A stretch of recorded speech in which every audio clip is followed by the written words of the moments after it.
இன்னைக்கு கொழுக்கட்டையில் வைக்கக்கூடிய பூரணம் எப்படி செய்கிறதுன்னு சொல்ல போகிறேங்க. அதுக்கு 1 டம்ளர் அளவு கடலைப்பருப்பு எடுத்துக்கோங்க. நீங்கள் எந்த டம்ளர் வேணாலும் எடுத்துக்கலாம். சின்ன டம்ளரில் கடலைப்பருப்பு எடுத்திங்கன்னா உங்களுக்கு பூரணம் கம்மியாக கிடைக்கும்.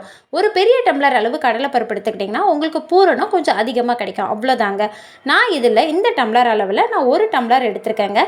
கடலைப்பருப்பை நான் போட்டுட்டு அதில் 30 நிமிஷமாவது கடலைப்பருப்பு ஊறணுங்க. அப்போ தான் உங்களுக்கு ஈஸியாக வேகும்.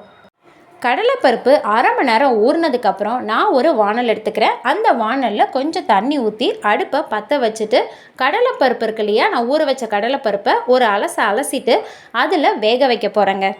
யூஸ்வலாக எந்த பருப்பாக இருந்தாலும் ஒரு அலசையாவது அலசிடுங்க. ஏன்னா அதில் நிறைய மண், அழுக்கு இந்த மாதிரி நிறைய இருக்கும். அதனால் அலசிடுங்க. நான் இப்போ இந்த கடலைப்பருப்பை நான் ஒரு அலசிட்டு நல்லா வேக விட போகிறேங்க. நல்லா குழஞ்சி வரணுங்க கடலைப்பருப்பு. அது வரைக்கும் நல்லா வேகட்டும்.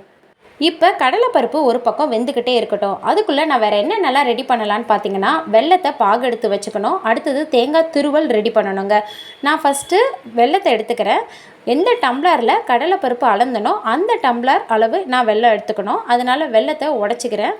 இங்கே உடைக்கிறதுக்கு கூட பயங்கர சண்டைங்க. ஏன்னா என் பொண்ணு ஒரு பக்கம் அவள் இழுத்தா தட்ட, என் பையன் ஒரு பக்கம் நான் தான் உடைப்பேன்னு சொன்னான்.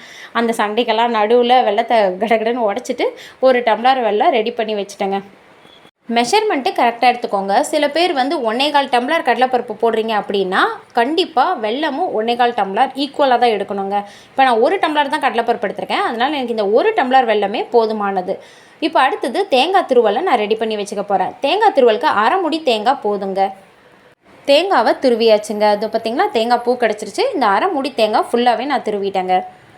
இப்போ நமக்கு தேங்காய் துருவல் ரெடி ஆகிடுச்சு. அடுத்தது வெல்லத்தையும் நான் உடச்சி வச்சுருக்கேன்.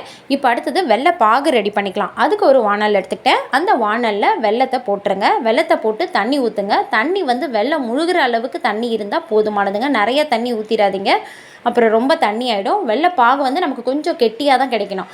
அதனால வெல்லம் முழுகிற அளவுக்கு மட்டுமே நான் தண்ணி ஊற்றுறேங்க. வெள்ளை பாகு கிடைக்கிற வரைக்கும் வெல்லம் வெந்துக்கிட்டு இருக்கட்டும். அதுக்குள்ளே கடலைப்பருப்பு என்ன ஆச்சுன்னு பார்த்தீங்கன்னா, கடலைப்பருப்பு வெந்துக்கிட்டு இருக்கு. இன்னும் ஆனால் வேகணுங்க. ரொம்ப கூழாக வேகணும். அதனால் நான் இன்னும் கொஞ்சம் நேரம் கடலைப்பருப்பை கொதிக்க விடுறேன். இப்போது வெள்ளை பாகு ரெடி ஆனதும் நம்ம துருவி வச்சுருக்கோம் இல்லையா தேங்காய் பூவை அந்த வெள்ளை பாகில் போட்டுருங்க. போட்டுட்டு கொஞ்சம் நல்லா கிளறி விடுங்க. ஒரு கொதி வந்தாலே போதுமானதுங்க. நான் துருவி வச்ச எல்லா தேங்காய் பூவையுமே வெள்ளத்தில் போட்டுட்டேன். வெள்ளை பாகு கிடச்சதுக்கப்புறம் தாங்க நீங்கள் இந்த தேங்காய் பூவை வெள்ளை பாகில் ஆட் பண்ணணும். ஆட் பண்ணிவிட்டு நான் நல்லா ஒரு கொதி விடுறேன் பாருங்கள்.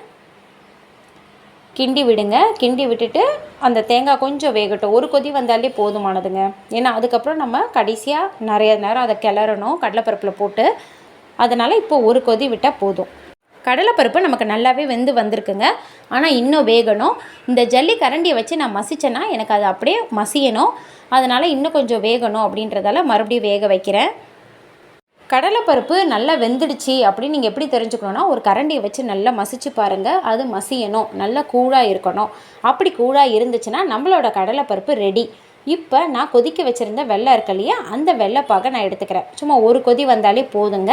இப்போ நான் வெள்ளைப்பாகை எடுத்துக்கிட்டு அந்த கடலைப்பருப்பில் ஆட் பண்ண போகிறேன். இதோ பாருங்கள், எல்லா வெள்ளைப்பாகையுமே என்னோடய கடலைப்பருப்பில் நான் ஆட் பண்ணுறேன். ஆட் பண்ணி முடித்ததுக்கப்புறம் நம்ம கிளறி விடணுங்க. இதில் தாங்க பூரணமே இருக்குது. ரொம்ப நேரம் கிளறணும். கை வலிக்க ஒரு 10 நிமிஷம் 10 to 15 நிமிஷம் நீங்கள் கிளறணும். ஏன்னா திக்காக ஆகணுங்க பூரணம். அப்போ தான் கெடாமல் இருக்கும். நீங்கள் ஃப்ரிட்ஜில் ஸ்டோர் பண்ணி வச்சாலும் ஒரு 2-3 டேஸ் கெடாது பூரணம் மட்டும். ஆனால் நீங்கள் கொஞ்சம் தண்ணியாகவோ அப்படியே வச்சுட்டீங்க, கெட்டியாகாமல் தண்ணியாக பூரணம் இருக்குது, நீங்கள் அப்படியே ஸ்டோர் பண்ணி வச்சுட்டீங்க அப்படின்னா அது சீக்கிரம் கெட்டு போக சான்ஸ் இருக்குது. அதனால் நான் நல்லா கிளறி விடுறேங்க. எனக்கு திக் கன்சிஸ்டன்சியில் தான் வேணும் பூரணம். அதனால் நான் இன்னும் கிளறேன் பாருங்கள். முடியலங்க, செம கைவலி. ஆனாலும் விடாமல் நான் கிளறிக்கிட்டே இருக்கேன். விநாயகர் சதுர்த்தி புதன்கிழமை தான். நான் சண்டேவே செஞ்சு வச்சுட்டேன். எனக்கு ஒரு 2-3 டேஸ் கெடாமல் இருக்கணும் அப்படின்றதால. இது பார்த்திங்களா, இப்போ திக்காக கிடச்சிருச்சு. இதை நான் ஒரு டப்பியில் போட்டு ஃப்ரிட்ஜில் ஸ்டோர் பண்ணி வச்சுட்டேன். அவ்வளோதாங்க, நம்மளோட பூரணம் ரெடி ஆகிடுச்சு. இந்த வீடியோ உங்களுக்கு பிடிச்சிருந்தா மறக்காமல் என்னோடய சேனலை சப்ஸ்கிரைப் பண்ணுங்கள். தேங்க்யூ.